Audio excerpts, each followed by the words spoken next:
There are This moments wood's when the tough. world decides You you can no do longer it. belong. Not because of what Well you done. did, Thanks. but because of what We someone have to claimed move. you did. Now. And in those What is it? What's moments, wrong? truth becomes Danger is irrelevant. close. We must go. A ghost that lead the way. haunts the edges of Stay with me. accusation, We're almost but there. never quite materializes when you need it most. I know, just hold on. Maura Ashenblade learned this on a Tuesday morning in her 24th year, standing before a council of elders who'd known her since birth and didn't care. The trial lasted 17 minutes. She knew because she counted every second. Counted them the way her father had taught her to count breaths during combat. Steady, focused, refusing to panic even when panic was the only logical response.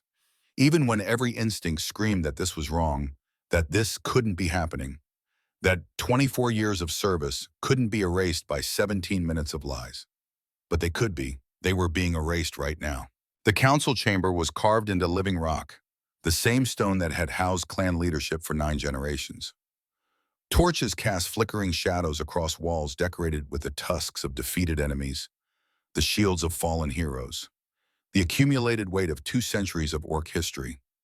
Maura had stood in this chamber dozens of times before, had received commendations here, had been promoted here, had stood beside her father as he accepted honors for valor, for strategy, for the kind of leadership that made clans strong and proud. Now she stood here alone, her hands bound behind her back, her armor stripped of insignia, facing the one person whose word carried more weight than truth, her brother.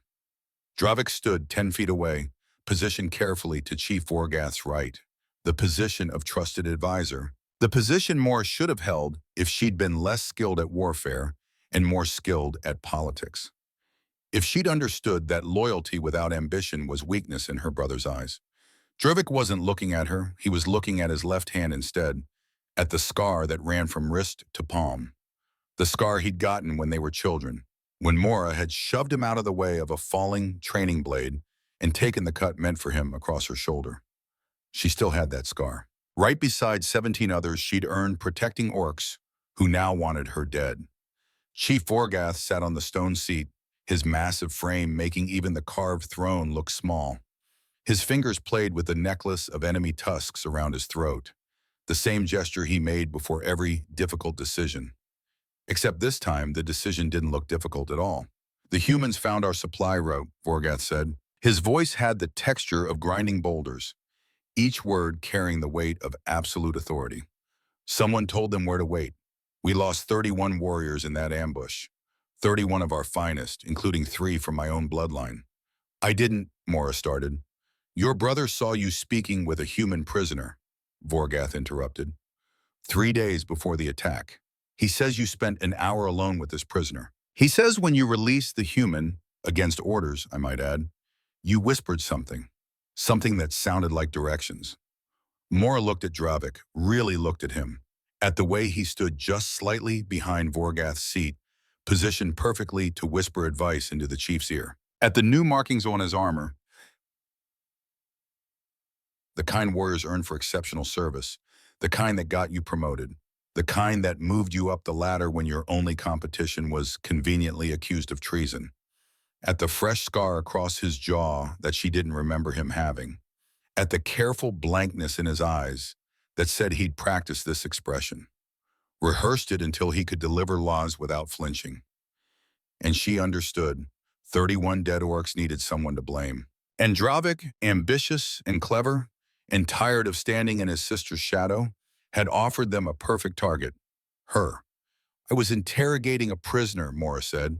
Her voice was steady, though everything inside her was screaming. Following your orders to extract information about human troop movements. I did extract that information. I reported it directly to you, Chief Vorgath. The prisoner was released because he was dying and no longer useful. And the directions? Vorgath's eyes were the color of old iron, unreadable. What did you tell him? I told him to crawl north and die quickly. That was mercy, not betrayal. Mercy, Vorgath repeated, to an enemy, during wartime. Mercy to a dying man, that's not treason. It is when that dying man somehow makes it back to his unit with information that gets 31 of our warriors killed. The logic was circular, airtight, impossible to break. The prisoner had been dying. Maura had seen the gut wound, had smelled the infection. There was no way he'd survive long enough to reach human lines, let alone deliver strategic intelligence. But dead men told no tales. And Dravik's testimony was all the proof Vorgath needed. I didn't betray the clan, Morris said quietly. Not pleading, not begging, just stating a fact that no one wanted to hear. Vorgath touched his tusk necklace one final time, the gesture of decision made. The punishment for treason is death, he said. But you are the daughter of Corvin Ashenblade, who died with honor defending this clan. For his memory, for his service, I grant you mercy. Mora's hand moved instinctively toward her wrist, where the bone talisman should have been. They'd taken it when they arrested her. Her father's final gift. A carved bone amulet etched with protection runes so deep they'd never wear away. The one piece of him she'd carried every day for 5 years since an arrow had found his throat during a skirmish that shouldn't have happened. Exile, Vorgath said. You have until sunset to leave our territory. If any member of this clan sees you after nightfall, they have the right to kill you without trial. You take nothing but the clothes you wear, no weapons, no provisions, no water. The wilderness will judge whether you deserve to survive. 17 minutes. That's all it took to lose everything. Mora walked out of the council chamber with her head high. Walked through the settlement that had been her home for 24 years, past faces that turned away, past warriors she'd trained beside, past children she'd taught to throw spears and tie knots and believe in honor, past her brother who finally met her eyes as she left. I'm sorry, Dravik mouthed, silent, cowardly. Mora said nothing. There was nothing to say. Sorry didn't unkill 31 warriors. Sorry didn't untell lies. Sorry was just a word people used when they wanted to feel better about the terrible things they'd done. She walked through the main gate just as the sun reached its zenith. 4 hours until sunset. 4 hours to get as far away as possible before the hunting parties came, because they would come. Exile was never clean. There were always warriors who felt that death would be more certain, more final, than trusting the wilderness to do the job. Always someone who wanted to make sure the traitor didn't survive to tell tales or seek refuge with enemies. Mora headed north into the Cascade Wilderness, into territory where humans and orcs had been killing each other for 3 generations, into forests so thick that armies got lost, into mountains where even experienced hunters sometimes never came back, into the only place where she might have a chance. The wilderness, as it turned out, was extremely efficient at killing things. Mora made it 4 days. 4 days of walking through terrain that grew steadily more hostile, more isolated, more indifferent to whether she lived or died. 4 days without food because an orc couldn't exactly hunt without weapons, and trying to catch rabbits with bare hands was less survival skills and more embarrassing way to starve. 4 days of drinking from streams that might or might not be clean, of sleeping in hollow trees with one eye open, of avoiding both human patrols and orc hunting parties that might or might not be looking specifically for her. 4 days of walking on feet that developed blisters, that developed infections that made every step a negotiation with pain. 4 days of her body slowly consuming itself, burning through muscle and fat, and finally starting on the essential systems that kept a person vertical and breathing and alive. On the 4th day, in a forest where autumn had painted everything in shades of fire and gold, Mora's body gave its final notice. She didn't collapse dramatically. There was no theatrical fall, no graceful descent into unconsciousness. She just stopped.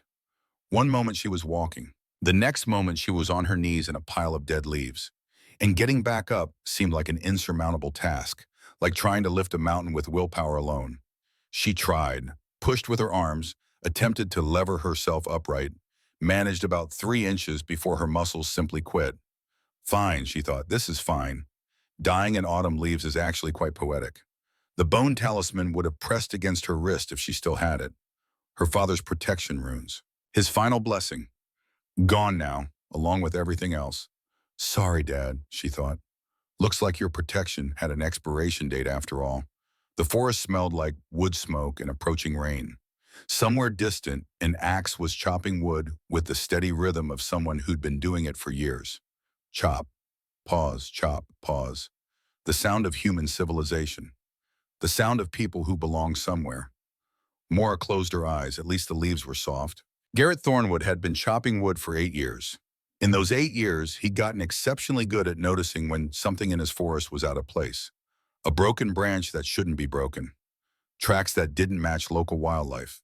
The particular quality of silence that meant something large and potentially dangerous was nearby. Today, that something was an orc. He saw the green skin first, partially obscured by leaves but unmistakable. Then the armor, red leather and steel plates, the kind orc warriors wore.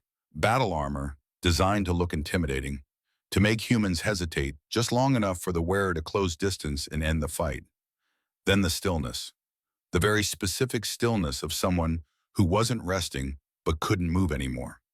Every instinct Garrett had developed in his 32 years told him to walk away, turn around, pretend he'd seen nothing. Because orcs and humans didn't help each other. They killed each other. That was the rule that had held for 3 generations. That was how the world worked. That was how everyone Garrett had ever loved ended up dead.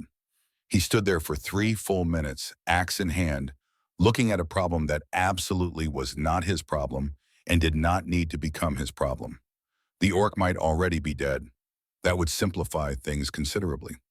He could walk away with a clear conscience, let nature handle what nature did best. Except then he saw her hand, saw the way her fingers were curled around her wrist, where something should have been, but wasn't. Saw the slight tremor that meant she was alive and fighting very hard to stay that way. Garrett had spent 8 years in these woods, specifically to avoid making decisions about other people's lives. Had built a cabin, established a routine, created a life where the only person he was responsible for was himself. He walked toward the orc anyway. Up close, she looked younger than he'd expected. Orcs always looked massive and terrifying from a distance, all muscle and tusks and the kind of presence that made sensible people reconsider their life choices. But this one looked exhausted. Young, like she'd been running for days and her body had finally quit. No weapons, no pack, nothing except the armor and whatever she'd been clutching at her wrist. Exiled, Garrett thought immediately. He'd seen it before, years ago, when he still lived in a village and still cared about human affairs. Exile was the punishment you gave when death was too merciful and forgiveness was impossible. Send them into the wilderness without resources and let nature be the executioner. Clean, final, plausibly deniable. He should leave her here, walk away, let the wilderness finish what her people had started. That was the smart choice, the safe choice, the choice that wouldn't complicate his carefully maintained isolation. Instead, Garrett did the stupidest thing he'd done in 8 years. He picked her up. She was heavier than she looked. Orcs were solid muscle even when half-starved. But Garrett had been hauling logs and splitting wood for nearly a decade.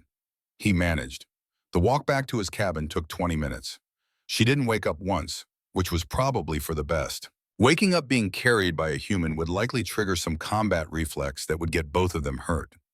He laid her on the bed he'd built himself from pine logs and rope, loosened her armor straps so she could breathe easier, checked for obvious injuries, found dehydration, malnutrition, infected blisters, and the kind of exhaustion that came from a body pushed past every reasonable limit. No lethal wounds, nothing he couldn't handle with water, food, rest, and time. So he got water, got broth he'd made from rabbit bones, got clean cloth for the infections, and he waited for her to wake up so he could figure out what the hell he'd just gotten himself into. Mora woke up in a place that made no sense.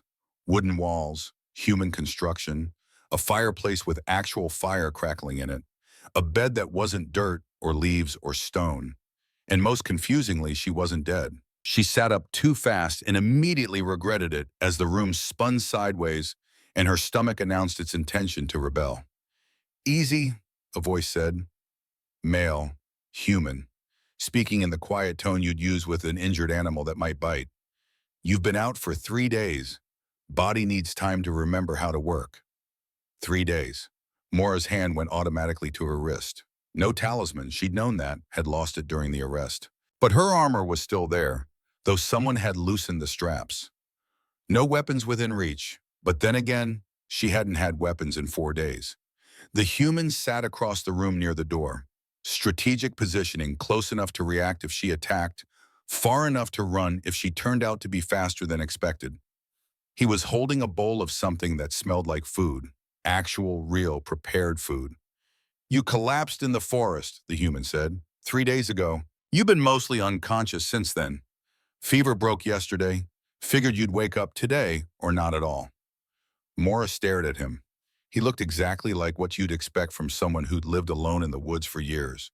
Weathered, practical, bearded. He wore simple clothes meant for labor, not combat. No visible weapons, though he probably had a knife somewhere. Humans always had knives.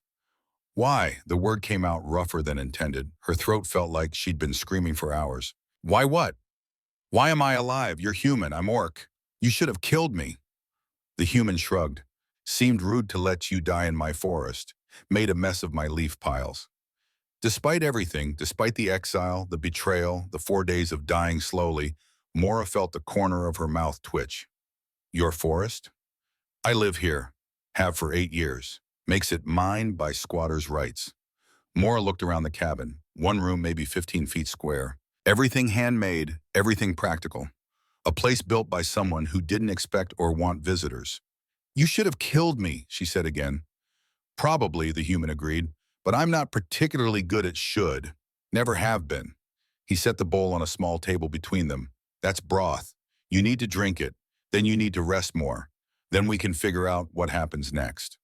What happens next is I leave. You gave me shelter. I'm grateful, but I can't stay here. You can barely sit up. You'll collapse again before you make it 50 yards. He stood, moved back to the door, giving her space. Drink the broth. We'll argue about leaving tomorrow. Mora looked at the bowl, at the human, at the impossible situation she'd found herself in. Her father's voice echoed in memory. Warriors know when to fight and when to accept help. The trick is knowing which is which. She picked up the bowl. The broth was good, which, given everything else that had happened in the past week, was somehow the most surprising thing of all. They didn't talk much that first day. Mostly because Morris slept through 16 hours of it, and Garrett spent the other 8 doing what he always did, chopping wood, checking traps, maintaining the careful routine that had kept him sane for 8 years. The second day involved more consciousness and significantly more awkwardness. I should leave, Morris said. She was sitting up now, looking stronger, but still too weak to actually go anywhere. Where? Garrett asked. He was near the window, repairing an axe handle that had cracked. Anywhere that isn't here. You've helped me. That's more than I had any right to expect. But my presence puts you in danger. From who? Your people exiled you. Mine would kill you on sight. So anywhere is a pretty limited list. Why do you care? Garrett tested the repair, flexing the handle to check its integrity. Don't particularly care. But I didn't spend 3 days keeping you alive just to watch you walk out and collapse again 20 feet from my door. Bad for my reputation. You live alone in the woods. What reputation? Exactly my point. Only reputation I have is with the local deer. I'd prefer they think I'm consistent. Despite everything, despite the exile and the betrayal and the fact that she was having this conversation with a human who should be her enemy, Mora almost smiled. Almost. 1 week became 2. Neither of them planned it. It just happened. The way morning becomes afternoon, becomes evening, becomes night. The way seasons shift without anyone deciding they should. Mora's strength returned gradually.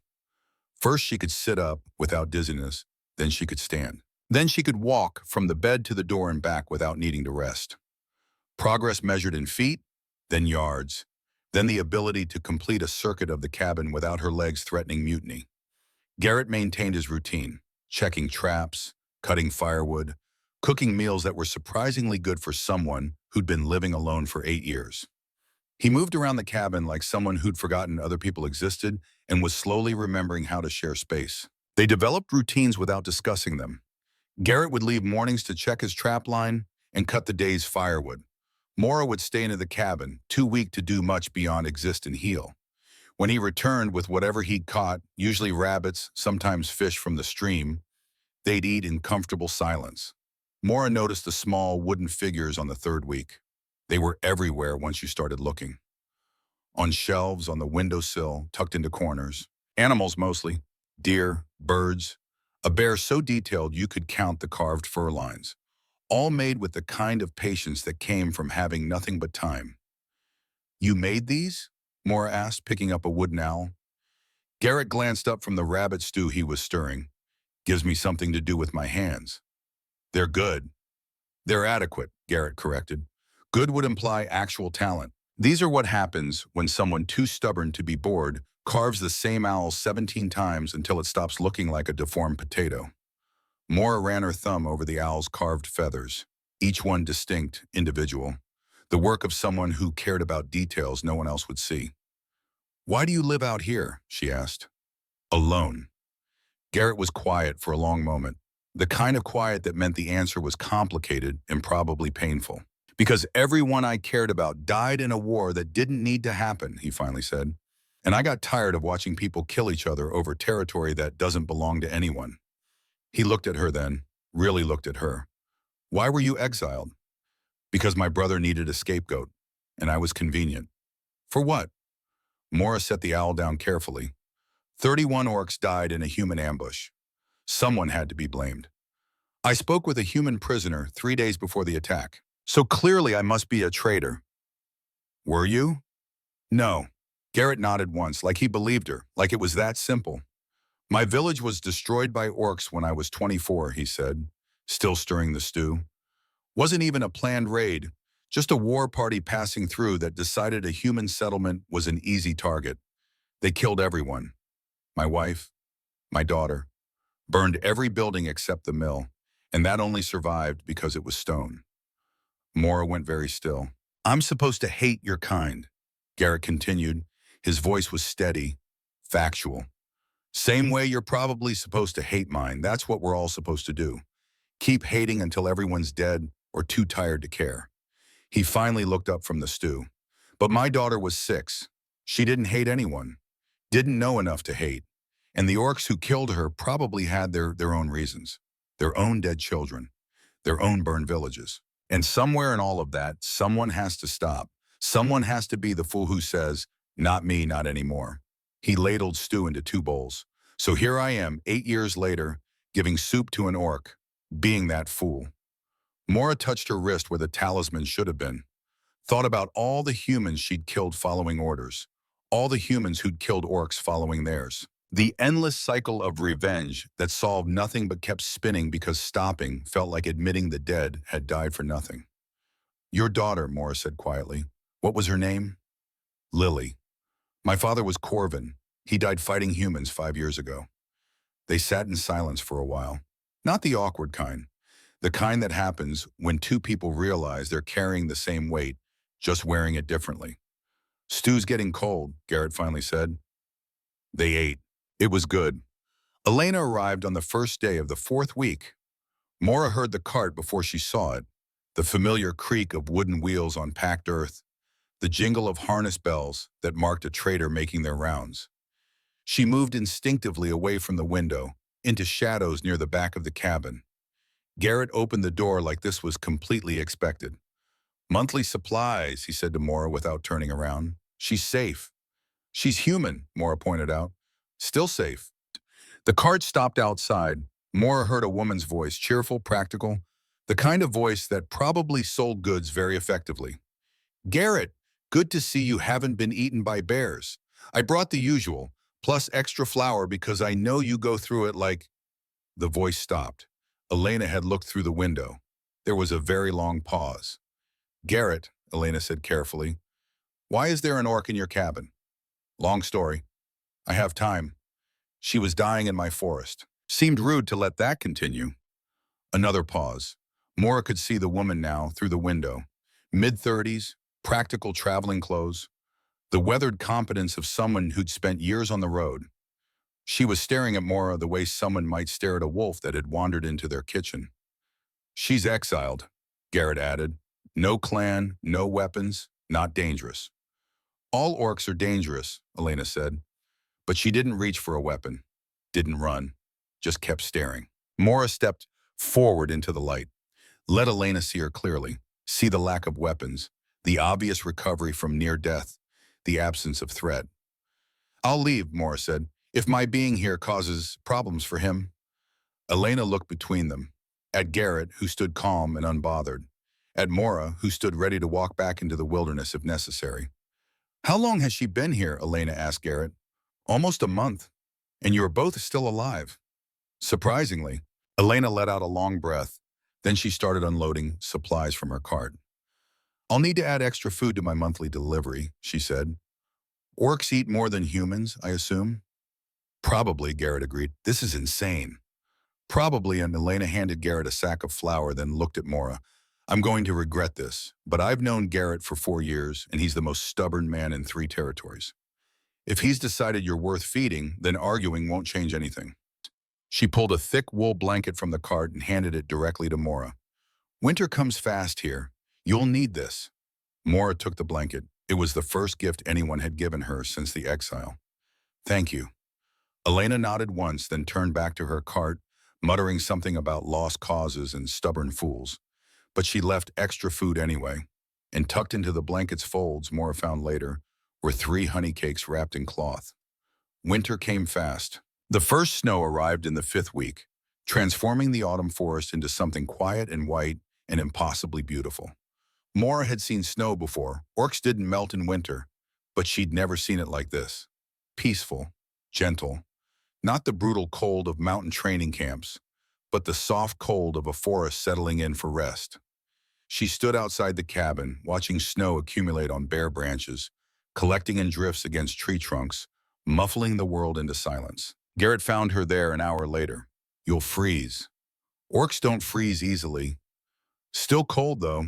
He handed her a carved wooden cup, tea, something herbal that Elena had included in the last delivery, along with a note. For cold nights, because even exiles deserve warm drinks. They stood side by side, drinking tea, watching snow fall in the fading light.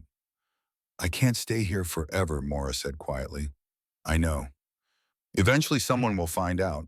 Your human neighbors, or my clan will track me down, or something else will happen. This isn't sustainable. Probably not. But you're not asking me to leave. Garrett was quiet for a moment. Snow collected on his shoulders, on his beard, making him look older and younger simultaneously. 8 years ago, I left my village because I couldn't stand watching people die for causes that didn't matter, he said. I came here to stop caring, to stop getting involved, to just exist without the weight of other people's wars. He looked at her. But then you collapsed in my forest, and I had a choice. Follow the rules, let you die, avoid complications, keep my comfortable isolation. Or break the rules and remember what it felt like to care about someone who wasn't supposed to matter. He turned back to the snow. I'm not asking you to leave because I don't want you to leave. If that makes me a fool, then I'm a fool. But I've spent 8 years being smart and safe and alone. I'm tired of it. Mora's hand went to her wrist, to where the talisman should have been. My father used to say that warriors choose their battles, but the bravest warriors are the ones who choose which fights to walk away from. Wise man. He died in one of those fights he should have walked away from. I'm sorry. Me too. They stood in silence. Snow continued falling.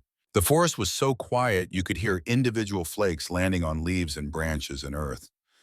I don't know how this works, Mora said. Human and orc, living together, not killing each other. We're not supposed to. Yeah, Garrett agreed. We're definitely not supposed to, but we're doing it anyway. Are we? You've been here over a month. At some point, we stopped preparing for you to leave and started just being here. Together, whatever that means. Mora looked at him, really looked at him. This human who'd given up everything to avoid war, then immediately broke his own isolation to save an enemy's life, who carved wooden animals because he needed something to do with hands that used to hold his daughter, who made tea and said nothing when she woke screaming from nightmares about the trial. It means family, Mora said quietly. That's what this is, what we're building, whether we meant to or not. Garrett nodded slowly, like he'd been thinking the same thing but hadn't found words for it yet. Then I guess we're family, he said. The snow kept falling. They kept standing there, cups of tea growing cold in their hands, neither one willing to go back inside and end this moment. Because moments like this, moments of understanding, of choosing each other despite everything the world said they should do, those moments were rare, worth preserving, worth standing in the cold for. The trouble found them 6 weeks into winter. Mora was inside mending a torn blanket when she heard it, the distinctive crunch of multiple footsteps in snow, moving with purpose, coming closer. She looked at Garrett. He'd heard it too. Stay inside, he said. No. Mora, if it's humans, they'll kill you for harboring an orc. If it's orcs, they'll kill us both. Either way, hiding doesn't help. They moved to the door together. 3 orcs stood outside. War party by the looks of their armor, and leading them was someone Mora recognized immediately. Dravik. Her brother looked exactly the same. Same height, same scars, same new markings on his armor that signaled his promotion. Same inability to make eye contact when he was doing something he knew was wrong. Found you, Dravik said, not to Mora, to the other 2 orcs, like she wasn't even worth addressing directly. Brother, Mora said. Her voice was steady, colder than the winter air. Not your brother anymore, Dravik replied. You're exiled, dead to the clan. I'm just here to make it official. You're here to kill me. Orders from Vorgath.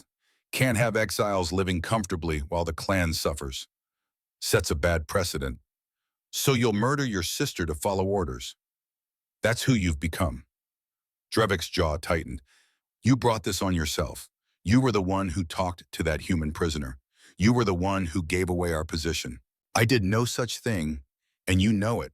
You lied to save yourself, to advance your position, to take what you thought I had. Doesn't matter now. Dravik drew his weapon, a long blade that Mora recognized immediately. It had been their father's. Dravik had claimed it after the exile, said he deserved it more than a traitor daughter. Garrett stepped forward, not aggressive, just present, visible. She's not with your clan, he said. Not your territory, not your business. Dravik finally looked at him, the way you might look at an insect, mildly annoying but easily crushed. A human, Dravik said, defending an orc traitor. That's almost poetic. Or you could leave, Garrett said. Walk away, pretend you never found us. That's not how this works. Could be. You could make it how it works. Dravik laughed. It wasn't a pleasant sound. She killed 31 orcs with her betrayal. You think I'm going to walk away because a human asked nicely? I didn't betray anyone, Mora said, quiet but firm. You know that. You made up the story because you needed someone to blame and I was convenient. Same way you needed credit for father's victories when you couldn't earn your own. Something flickered in Dravik's expression. Anger, maybe, or guilt. Hard to tell. Doesn't matter now, he said. What's done is done. It matters, Mora said. It matters that you looked Chief Vorgath in the eye and lied. That you wear father's blade while destroying his daughter. That you chose ambition over family. She stepped forward, unarmed, unafraid. If you're going to kill me, do it. But look at me this time. Look at what you're throwing away. Not for honor, not for the coin. For yourself, for your jealousy, for your lies. Dravik looked at her, finally, actually looked at her. For just a moment, Mora saw her little brother. The one who used to follow her everywhere. Who cried when father left for raids. Who carved her a wooden practice sword when she turned 12 because he couldn't afford a real one. Then the moment passed. Dravik raised his weapon, and Garrett moved. He didn't attack, didn't try to fight. He just stepped between them. Stood directly in Dravik's path. Unarmed, defiant. No, Garrett said simply. Human, Dravik said. His voice was low, dangerous. I will cut through you to get to her. Then you'll cut through me, but I'm not moving. The other 2 orcs shifted uncomfortably. This wasn't supposed to be complicated. This was supposed to be simple. Find the exile, execute her, return to the clan. No drama, no complications. Why, Basamai? Dravik demanded. Why would you die for an orc? For a traitor who isn't even your species? Because she's family, Garrett said. And family means you don't walk away when things get hard. You don't lie to save your reputation. You don't throw people away because keeping them is inconvenient. He looked directly at Dravik. You should try it sometime. Silence stretched across the snow-covered clearing like a physical thing. Mora stood behind Garrett, her hand touching her wrist where the talisman should have been. Where her father's protection runes should have been etched into bone, blessing her, keeping her safe. But the runes were gone, and her father was dead. And all she had now was a human lumberjack who'd chosen to stand between her and death, despite having every reason not to. Dravik's blade didn't move, but something in his expression changed, shifted, became less certain. I have orders, he said. Quieter now, almost pleading. Then disobey them, Garrett said. Tell Vorgath you couldn't find her. Tell him she died in the wilderness. Tell him whatever you need to tell him, but walk away. Be better than your orders. I can't. You can. You just have to choose to. Druvik looked at Mora one more time, at the sister he'd betrayed, at the human who stood between them, at the choice that shouldn't be a choice, but was. His blade lowered, just slightly. If I see you again, Druvik said slowly, I'll have to finish this. You understand? If anyone sees you, if word gets back to Vorgath, I'll have no choice. I understand, Mora said. Druvik turned to the other two orcs. She wasn't here. We found tracks leading north, but they disappeared in the mountains. Lost the trail. The other orcs nodded, too quickly, like they were relieved to have an excuse to leave. Druvik started walking away, then stopped. Looked back once. Father would have hated what I did, he said, not looking at Mora, looking at the ground, at the scar on his hand. I'm sorry. Then he was gone, taking the war party with him, leaving nothing but footprints in snow that would be covered by nightfall. Mora and Garrett stood in silence for a long time. Thank you, Mora finally said. Family, Garrett replied. That's what family does. Mora's hand was still on her wrist, but for the first time since the exile, the absence of the talisman didn't feel like loss. Maybe it was time to let go of the past. Maybe it was time to build something new. Maybe she already had. Spring came slowly to the Oregon wilderness. Snow melted into mud, mud dried into earth. Earth exploded into wildflowers that covered the clearing like paint thrown across a canvas. The world woke up, stretched, remembered how to be alive. Mora stood outside the cabin, looking at the forest she'd come to know. Every tree, every path, every sound that meant deer or rabbits or Garrett returning from his trapline. Every bird call, every stream, every place where mushrooms grew or berries ripened. She'd been here almost 6 months since the exile, since her world ended, since a human lumberjack decided to break every rule his species had about hers. Inside, Garrett was carving something. She could hear the familiar scrape of knife on wood, the patient rhythm of someone who'd done this 1,000 times and would do it 1,000 more. Mora touched her wrist, the place where the talisman had been.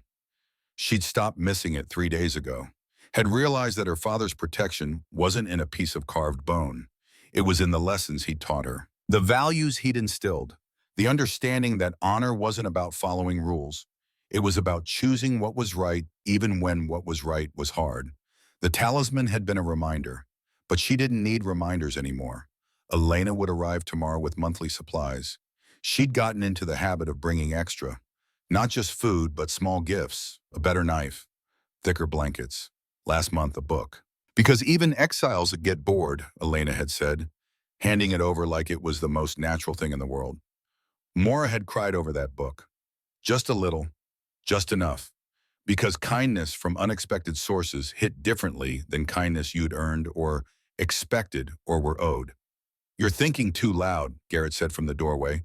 Can practically hear your thoughts from inside. Just watching spring happen. It's good at that. Happening. He joined her in the clearing, clearing, handed her something small, a wooden carving that fit in her palm. It was an orc and a human standing side by side. Rough, imperfect, clearly made by someone who carved owls better than people, but recognizable. Took me 4 months, Garrett said. Kept making your tusks too big, or my beard too small, or getting the proportions wrong. Turns out carving people is harder than carving deer. Mora held the carving carefully, like it might break, like it was the most valuable thing she'd ever been given. It's perfect, she said. It's adequate. It's perfect, she insisted. They stood together, watching spring bloom, watching the forest prove that things could grow even after everything died. I never thought I'd find home again, Mora said quietly. After the exile, I thought home was just gone. A place I used to belong that didn't want me anymore. And now I think home isn't a place. It's the people who choose to stay. The ones who stand between you and the blade. The ones who carve terrible wooden figures and call them adequate. Garrett smiled. Terrible is harsh. I prefer rustic. Terrible, Mora repeated. But she was smiling too. The forest was quiet around them, not the threatening quiet of winter. The peaceful quiet of things settling, of finding balance. My father used to say that warriors need to know where they're going, Mora said, looking at the wooden carving in her palm. That's why he made me the talisman. So I'd always have direction. Do you have direction? Yeah, Mom, Mora said. I do. She looked at Garrett, at the cabin behind him, at 6 months of impossible choices that led to this impossibly simple moment. I'm staying, she said. If that's okay, if you'll have me, not as a guest, not as someone passing through, but as this, whatever this is. Family, Garrett said immediately. This is family. Then I'm staying. Good, Garrett said, because I was going to be very disappointed if you left. I just carved that wooden thing. Would have been a waste of 4 months. Mora laughed, actually laughed. The sound felt strange and good and right. What now? She asked. Now? Garrett considered. Now we probably eat breakfast. Then I need to fix the cabin's north wall before next winter. And Elena mentioned she might bring someone on her next trip. Another exile, human this time, said maybe we're starting a collection.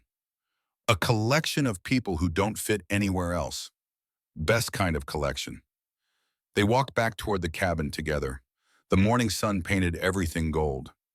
Mora paused at the door, looked back at the forest one more time. At the place where she'd collapsed 6 months ago, certain she was dying. She wasn't dying anymore. She was just living. Finally, the world didn't change because an orc and a human chose peace. Nations didn't sign treaties. Clans didn't stop fighting. The centuries of war between species continued exactly as it had before. But in a small forest clearing, in a cabin that shouldn't exist, two people who weren't supposed to care about each other carved out something new. Not perfect, never perfect, but real. And sometimes the bravest thing a warrior can do isn't fighting. It's choosing to stop. Choosing to build instead of destroy. Choosing family over blood. Choosing to stay when the world says you should leave. Mora never saw her clan again. Never returned to the mountains where she was born. Never reclaimed her name among her people. But she found something better. She found home. Not in the place she came from. Not in the traditions she was supposed to honor.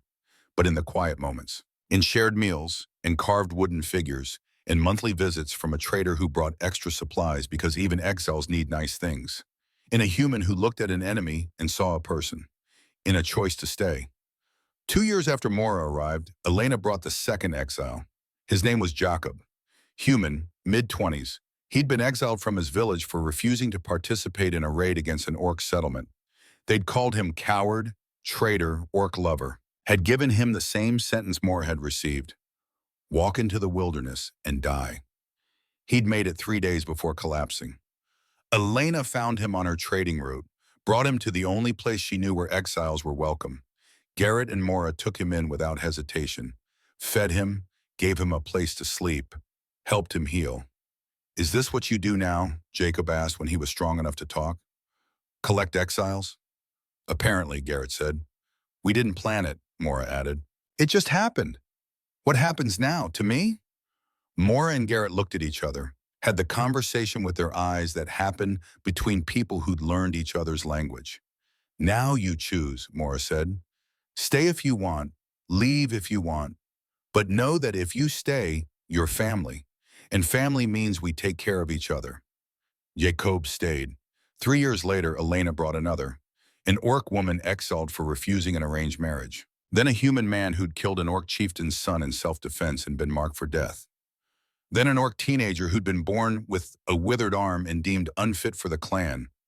One by one they came, the unwanted, the exiled, the people who'd committed the crime of being inconvenient or different or simply unlucky. And one by one, Garrett and Mora took them in. The cabin expanded, became multiple cabins, became a small settlement in a clearing that officially belonged to no one and unofficially belonged to everyone who lived there. They called it Bridgewood because it was a bridge between worlds, between species, between old hatreds and new possibilities.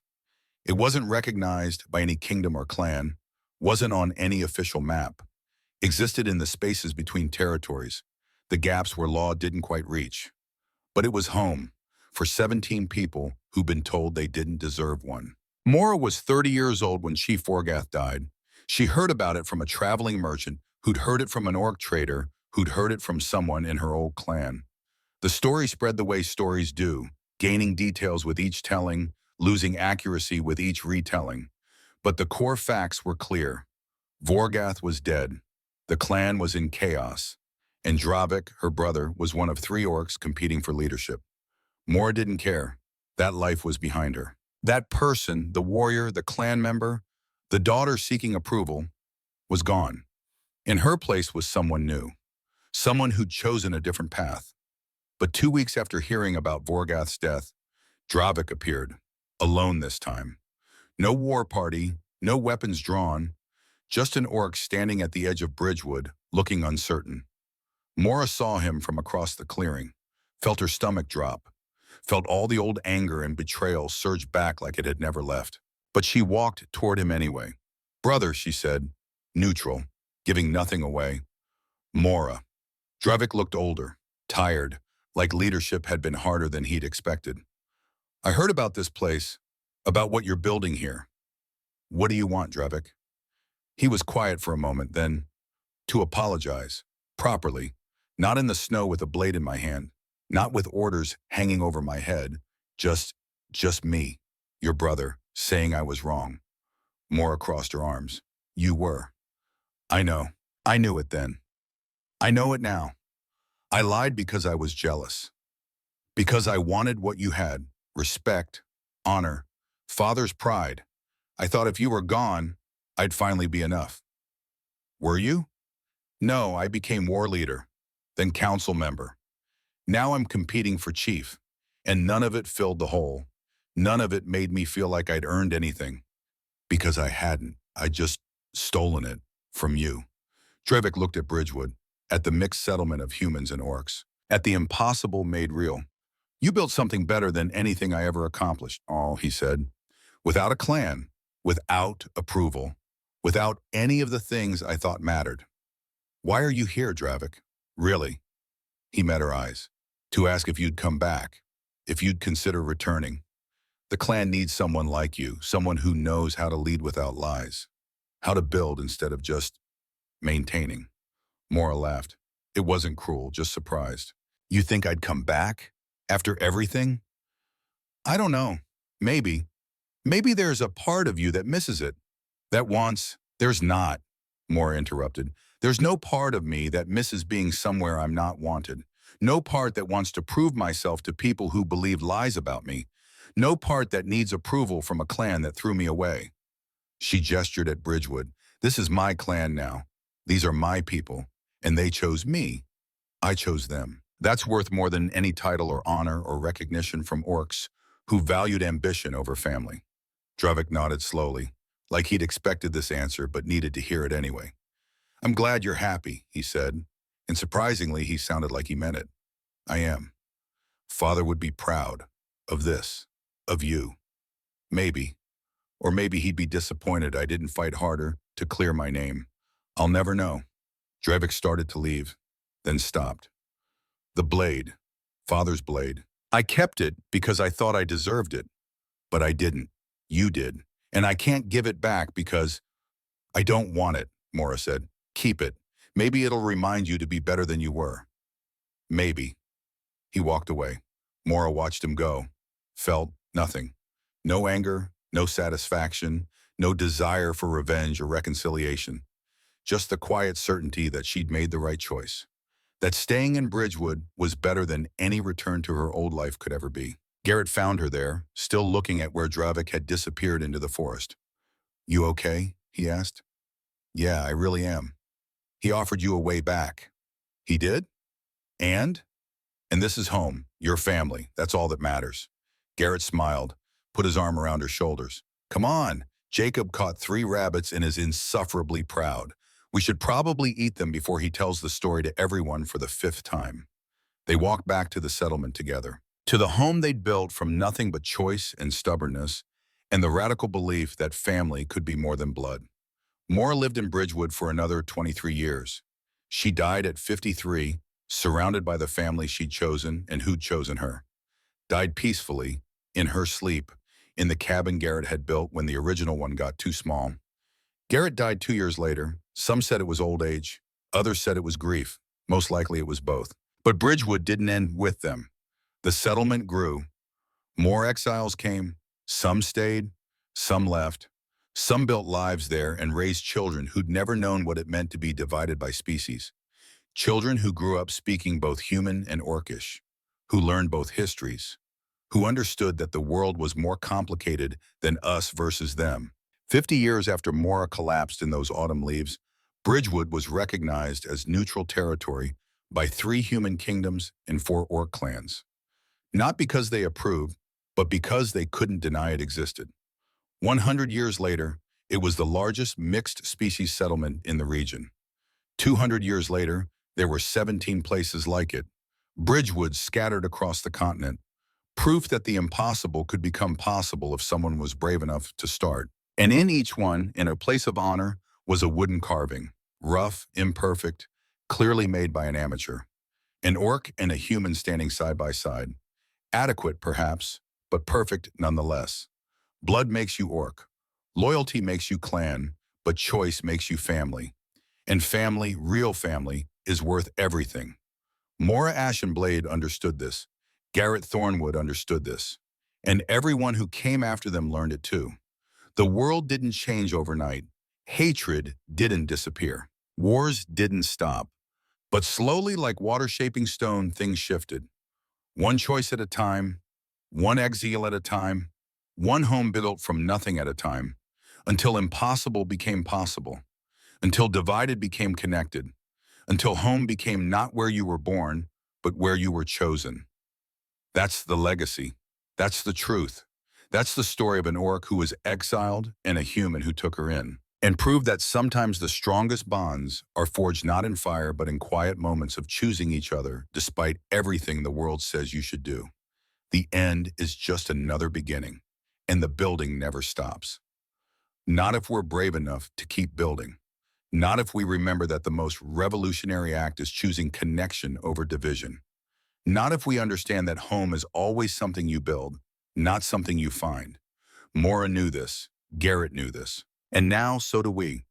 Sometimes you have to lose everything to find what actually matters. Sometimes you have to be exiled to discover where you really belong. Sometimes the family you choose is stronger than the family you're born into. And sometimes, just sometimes, the world changes because 2 people decided that an old enemy was worth saving, worth knowing, worth calling family. That's how revolutions start, not with armies or declarations, but with one person standing between another person and death, with one person saying, "Not on my watch," with one person choosing mercy when the world demands violence. Mora was exiled for a crime she didn't commit. Garrett took her in when he should have let her die. And together they proved that the distance between enemy and family is shorter than we think. Just one choice, one act of mercy, one decision to see the person instead of the species. That's all it takes. That's all it's ever taken. We just have to be brave enough to choose it.